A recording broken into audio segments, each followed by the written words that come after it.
On this edition of the Newsmakers, Afghanistan, a decade and a half on, we have an exclusive report from the ground on the battle to restore law and order and bring peace and prosperity. Also on the program, the last stand of the Sioux, how protesters in North Dakota forced the delay of a major oil pipeline.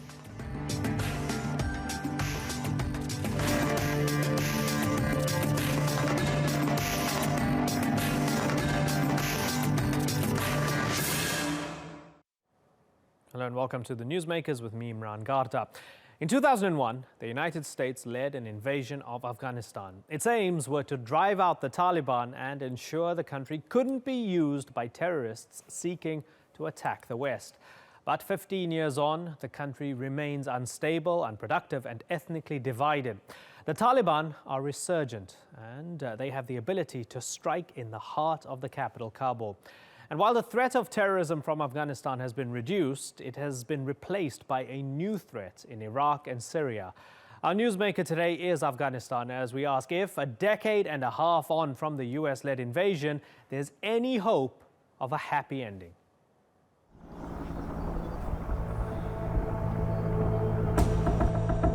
In this graveyard of empires, its people have been forced into a life of resilience.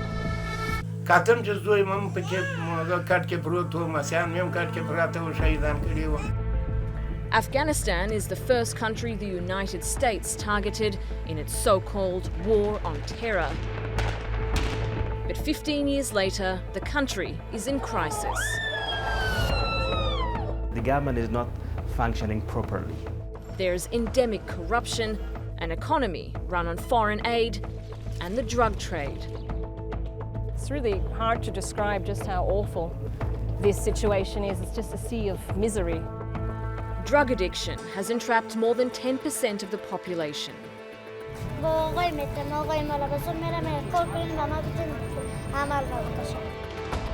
And an insurgency that grows more menacing day by day.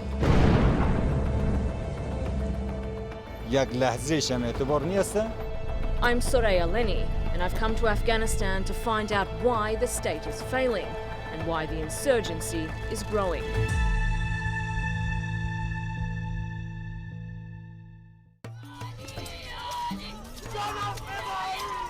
Blood runs freely in Afghanistan, but here it's spilled willingly.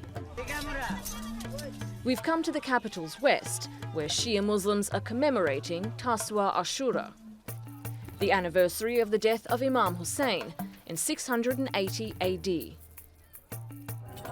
There's blood flying absolutely everywhere, and some people are bleeding so badly that they have to be dragged away. This is actually a sign of progress. Shia Muslims are a minority, around 15% of the population. And under the Taliban, they could not commemorate this occasion in public. But although they can now, they face threats from extremist groups. Still, the most faithful will not be moved.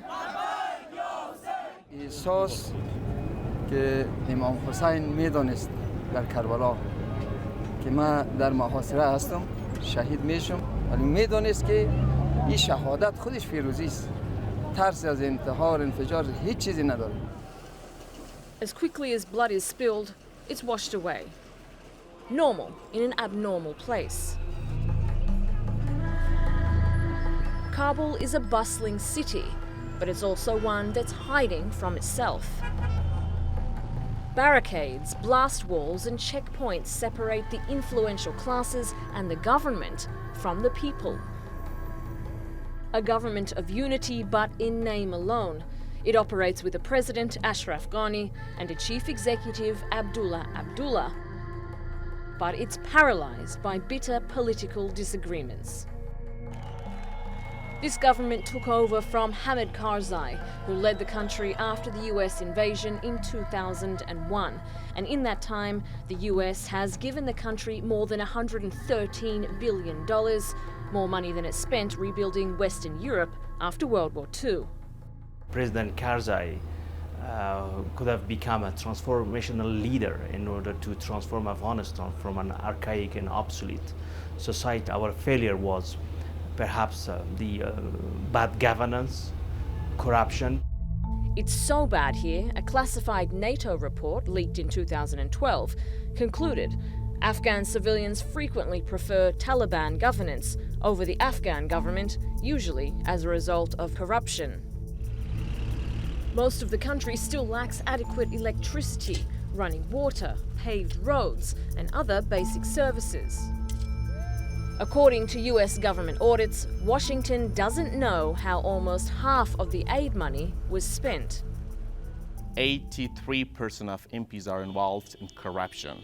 They are warlords, they threaten people. Still, the country is dependent on foreign aid. In October, donors promised a further $15 billion, even though the Afghan government has not met previous conditions to fight corruption.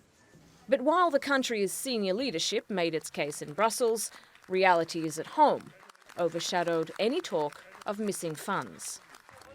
The Taliban had overrun the northern city of Kunduz for the second time in a year. The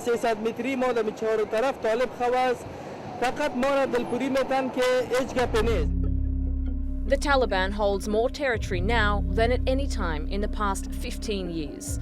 31 out of 34 provinces are in a state of conflict or chaos. And 4 provincial capitals are close to collapse. The most problematic is Lashkargah, the capital of Helmand province. Insurgents already control around 85% of the province, yet this is the government's line. I assure the residents of Helmand, in particular Real Afghan, that Lashkargah or Helmand will not fall to the enemy. The Afghan government say the Taliban is now receiving unprecedented support from its traditional backers in Pakistan in a war that has gone from covert to overt. What's more, Daesh has emerged as a threat in other provinces.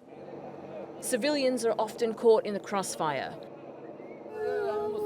According to the UN, 5,166 civilians were killed and wounded in the first 6 months of this year, the highest toll since the UN began counting in 2009. The same is true for soldiers and police. We're travelling on the main road between Pakistan and Afghanistan. It's the Kabul-Jalalabad road, but it's known to many as the Highway of Death. That's because most of the suicide bombings that happen in and around Kabul happen here. There's a UN base, a US base, and the main training facility for the Afghan army. That means every day there are a lot of targets moving up and down this road. Around 6,000 security personnel have been killed this year alone. More soldiers and police are dying or deserting quicker than the government can recruit. A fact not lost on these men working a snap checkpoint. Anywhere there is a uniform, there is a threat. نه و از هیچ کس ما به هیچ نوع ترس نداریم به خاطر از اینکه این لباس ما به تن کردیم در هر گوشه و کنار افغانستان باشیم چی در شهر کابل باشیم چی در هر گوشه و کنار افغانستان باشیم ما صادقانه وظیفه خود اجرا میکنیم. With security failing, leaders out of the country and a shura taking place, it's a sensitive time. Just hours later, gunfire erupted in the west of the city. Worshippers at the Kartasahi Mosque were under attack. And again, one procession of mourning was replaced by another. By the light of day, 18 people were dead, including women and children. The wounded are taken here to emergency hospital. Georgia shows us around. There are 20 patients from the shrine attack here, and 18 more from other areas where there's been violence. The hospital is at capacity, and everyone is exhausted. It's from yesterday evening, 7:30 that we don't stop. How do you feel? Like every day in Afghanistan. One day is Kabul, one day is Logar, one day is Ghazni, one day is Tagab. I mean, there is no peace. Outside, we meet Zakir, whose brother is lying in the ICU. He narrowly escaped the shrine attack. در کل افغانستان وضعیتش خراب است یک لحظه شم اعتبار نیست worsening security has led to a national exodus. Last year alone, 213,000 Afghans fled to Europe. Millions more already live as refugees in neighbouring Iran and Pakistan. I'm planning to leave the country and go abroad for living. I have studied in one of the best, or I can say the best university in Afghanistan. And I have a very good job with very good income. I have home, car, and everything here. But my security is not insured here. For law student Ahmad, the last straw was August 24, 2016. He was here at Kabul's American University when gunmen opened fire. Me and 3 friends of mine, we were sitting in front of the building on the back of which the attack happened. They attacked everyone in the university. They were just blindly shooting on everyone. And this was carried out despite all the security. Even members of parliament know there's something fundamentally wrong here. Spending money on blast walls, but not to fight the destructive ideology that makes security necessary in the first place. The majority of money goes to bullet, goes to fighting against extremism or terrorism, rather than to spend this money on pen, on books, on school, on teachers. So until we are like stuck in this kind of undefined war, so definitely our children will suffer. A lesson the US-led coalition has slowly realised. You can't bomb an ideology. After 15 years of fighting, the United States has pulled out most of its troops, and now it supports peace talks with the Taliban. As we talk to Shinkai Karakhail, the paradox of the politics here becomes obvious. Over her shoulder sit senior members of Hizb Islami, the party of warlord Gulbuddin Hekmatyar. Officially, they're terrorists with ideology akin to the Taliban. Still, their affiliates form the largest bloc in the Afghan parliament. Now Hizb Islami and the government have signed a peace deal, making it very likely these men here will also become elected officials. حزب اسلامی افغانستان پرسابقه ترین تنظیم سیاسی افغانستان است که تقریباً 50 سال قدامت داره و یگانه حزب سیاسی در کشور است که فرا ملیتی، فرا زبانی، فرا قومی، فرا مذهبی. So will Hizb Islami run a candidate in the coming presidential elections? وقتی ما به مبارزه سیاسی رو میاریم هر در و هر احتمال باز است و ممکن است.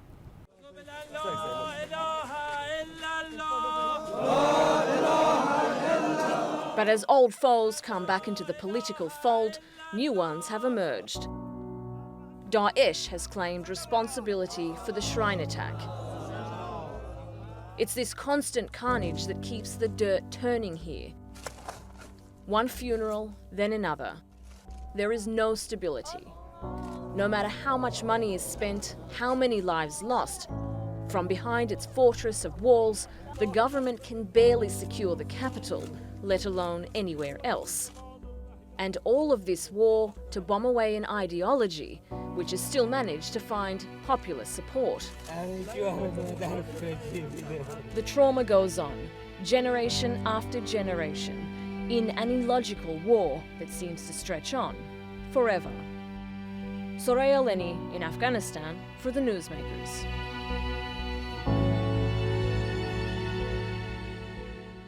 Well, joining me now from Washington, D.C. is Zubair Iqbal. He's an adjunct scholar at the Middle East Institute. Thanks so much for joining us, sir. Afghanistan, 15 years on since the US-led invasion.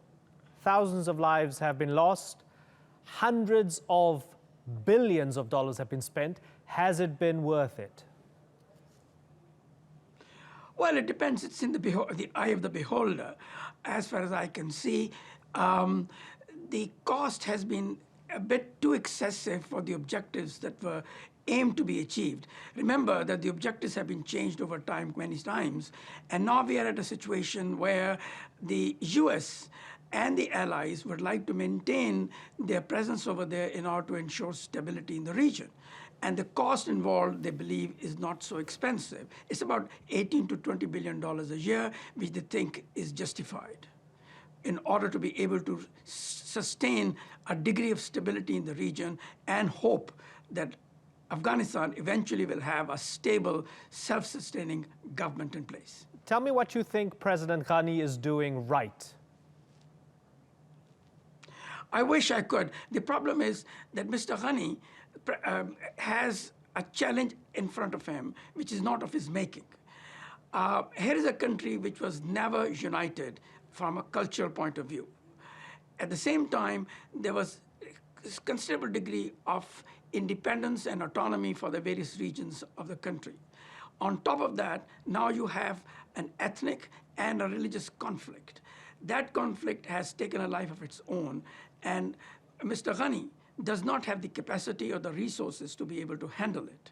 Remember that 80 to 90% of government's expenditure is met by financing from outside, and at the same time, up to 100% of all its expenses on armed forces and security are borne by the foreigners. Now remember, if under these circumstances and little or no growth in the economy, if the outsiders were to withdraw, the economy will simply collapse, and with that, the government. And that is something that Mr. Ghani cannot handle, nor is he in a position to be able to do it. Between 2001 and now, who failed more? Was it the international community, the NATO, ISAF, US forces, or was it the incompetence of the Afghan governments themselves? Well, everybody has a share in it. Remember, the initial objective was to get rid of the Al-Qaeda from there, and then to restore a degree of stability and a stable government, which would be acceptable to everybody. And then came the issue of how do you establish the stability, political stability in the region, where various parts of the society, including Taliban, were not interested in compromising. So under these circumstances, everybody has to take the blame. Quite clearly, when the external forces moved in, US and NATO forces moved in, their assumption was that they are in a position to contain the conflict and restore a government that will come into power and will be able to stabilize a place. It didn't work for the simple reason that they did not reach the opposition to work out a political compromise. Now we have a state where the economy is not growing, where political conditions have become worse, where the potential compromise between the Taliban and other forces and the government has become more and more remote. So at this moment, if you were to look at it in hindsight, you realize that all the efforts that were made earlier did not produce the results that were needed, and therefore not particularly worth the expenses and the lives that were lost. Mm-hmm. We're at a stage where the Taliban is eating up substantial amounts of land in the country, and they've got a fair amount of support from a lot of people who live under them in some of these provinces. The government only controls about, what, two-thirds of the country. Now, former President Karzai has said that unlike Daesh, who are an external threat, who are injecting themselves into this country, much like Al-Qaeda in the past, that the government needs to treat the Taliban a little bit differently, particularly those young people who join them as soldiers, because these are, to quote Hamid Karzai, these are sons of the soil. Do you agree with that approach, that the Taliban has to have a separate approach? Tell me why you don't. No. And let me tell you why. Because to say that Taliban are distinct from other quote-unquote external forces is a fallacy. Taliban, I agree, were developed by the domestic forces and the domestic conflicts that started to emerge after 2001. In fact, more so after 1995, after the Russians had left. However, remember that they were supported and financed by external forces, including Al-Qaeda and other similar forces from the Middle East, from the Gulf region in particular. So to assume that these two are independent of each other is not right. I agree that most of the Al-Qaeda forces have moved out, but the Al-Qaeda principles and the Al-Qaeda philosophy has become ingrained in the Taliban. And therefore, it is necessary to reach out to the Taliban, not simply as quote-unquote sons of the soil, but somewhat more than that, because they are still beholden and dependent upon external forces, upon Al-Qaeda and financing from elsewhere. Therefore, a regional solution has to be sought. And Mr. Karzai's presumption is just a presumption. It doesn't work. If it had to work, it could have worked in his own time when he was president. Right. There was a massive drawdown of troops under President Barack Obama from 100,000 plus to about 8,500 now. So the U.S. is not fully engaged, nor is it fully disengaged. In many ways, President Obama has kicked the can down the road, and now Donald Trump has to pick it up. What do you think Trump needs to do for the better, not of the United States, but for the betterment and the improvement of Afghanistan? What do you want Trump to do? Well, let's face it. Every country has its own national interest and pursues that. That's exactly what the United States would do, irrespective of whether they like it or not. Mr. Trump has shown that he is more aggressive and more direct in resolving these issues and addressing these issues than other leaders of the United States, the previous presidents, as well as potential candidates who could have defeated him. So under these circumstances, I don't expect that Mr. Trump will be looking at it from the point of view of what's good for Afghanistan. He'll be looking at it from the point of view of what is good for the United States and the U.S. policy in the region as he sees it or as his supporters see it. That is a very complicated matter because now Afghanistan has become the sort of a focal point of regional conflict where Pakistan and India, Iran, Saudi Arabia, Central Asian countries, all of them have their own interests and vital interests. Under these circumstances, any U.S. effort or initiative to resolve the problem will have to bring these countries along, particularly Pakistan, which is a direct neighbor and most affected by what happens in Afghanistan. Therefore, under these circumstances, I don't expect the U.S. to do more at this moment than it is doing, because at this moment, the cost-benefit of what the U.S. is doing is reasonably okay, and the U.S. government can live with it, while it tries to gradually look for something else to happen. Now, remember that Middle East has become a powder keg, and U.S. focus is largely on fixing up the Middle East before it blows up. Similarly, its concerns about the pivot to Asia requires a lot more resources, and therefore less resources available to be able to conduct a conclusive, effective political solution or a military solution in Afghanistan. Therefore, I don't see much of a change in policy, at least in the near future. Zubair Iqbal, good to get your thoughts. Thank you very much for joining us. In today's picture this, the protests that have held up the Dakota Access Pipeline. It's meant to be a safer way to transport oil from North Dakota shale fields, but protesters say the route will poison a key water source and pass through sacred burial sites. Let's take a look.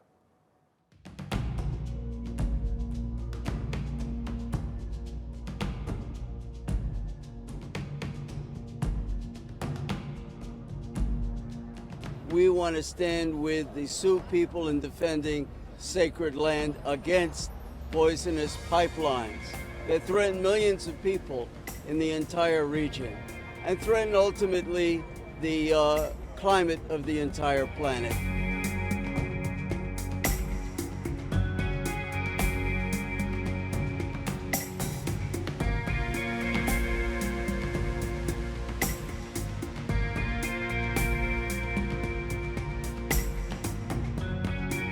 They've all felt the misery that comes with big business and corporations invading our lands and taking the little bit of resources we have, whether that be water or whether that be timber or minerals.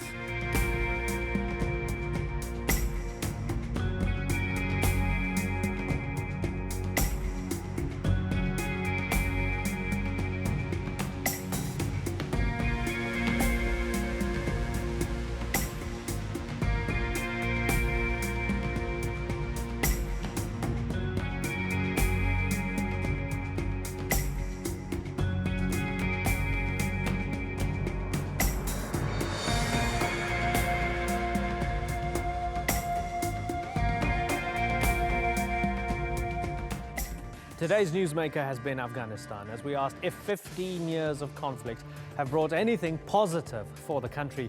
For Afghanistan, the conflict endures, and in the vacuum, only a few have benefited. Even for the US, its main goal of ensuring its own safety has hardly been achieved. Al-Qaeda may no longer be a major threat, but their disappearance has turned foreign fighters to the battlefields of Syria and Iraq instead. And in addition to the Taliban, Daesh has now emerged in Afghanistan. You've been watching this edition of the Newsmakers with me, Imran Garta. Thank you for watching. Bye-bye.